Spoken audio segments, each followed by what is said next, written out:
بسم الله الرحمن الرحيم.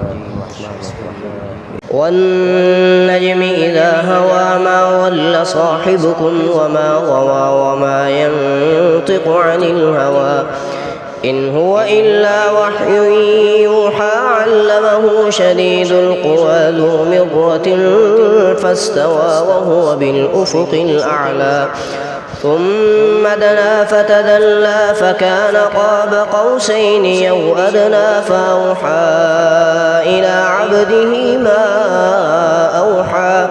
ما كذب الفؤاد ما رأى أفتمارونه على ما يرى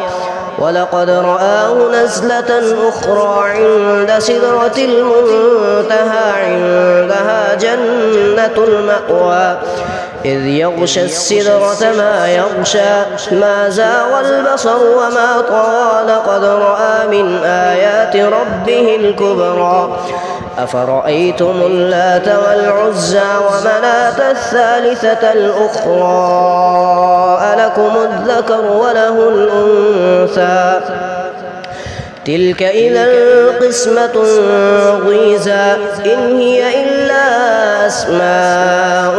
سميتموها أنتم وآباؤكم ما أنزل الله بها من سلطان إن يتبعون إلا الظن وما تهوى الأنفس ولقد جاءهم من ربهم الهدى أم للإنسان ما تمنى فلله الآخرة والأولى وكم من ملك في السماوات لا تغني شفاعتهم شيئا إلا من بعد أن يأذن الله لمن يشاء ويرضى إن الذين لا يؤمنون بالآخرة ليسمون الملائكة تسمية الأنثى وما لهم به من علم إن يتبعون إلا الظن وإن الظن لا يغني من الحق شيئا فأعرض عمن تولى عن ذكرنا ولم يرد إلا الحياة الدنيا ذلك مبلغهم من العلم إن ربك هو أعلم بمن ضل عن سبيله وهو أعلم بمن اهتدى ولله ما في السماوات وما في الأرض ليجزي الذين أساءوا بما عملوا ويجزي الذين أحسنوا بالحسنى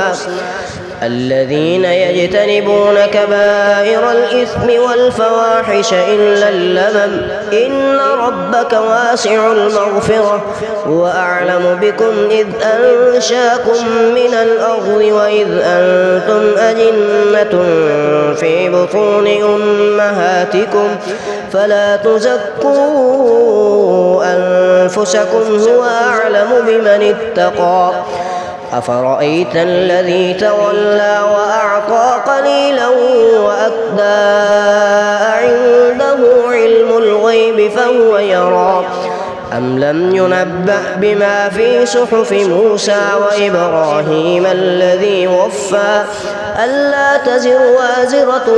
وزر أخرى وأن ليس للإنسان إلا ما سعى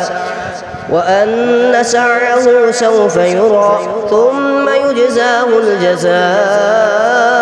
الأوفى وأن إلى ربك المنتهى وأنه هو أضحك وأبكى وأنه هو أمات وأحيا وأنه خلق الزوجين الذكر والأنثى من نطفة إذا تمنى وأن عليه النشأة الأخرى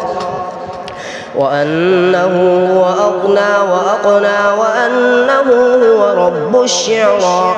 وأنه أهلك عادا الأولى وثمود فما أبقى وقوم نوح من قبل إنهم كانوا هم أظلم وأطغى والمؤتفكة أهوى فغشاها ما غشا فبأي آلاء ربك تتمارى هذا نذير من النذر الأولى أزفت الآزفة ليس لها من دون الله كاشفة أفمن هذا الحديث تعجبون وتضحكون ولا تبكون وأنتم سامدون فاسجدوا لله واعبدوا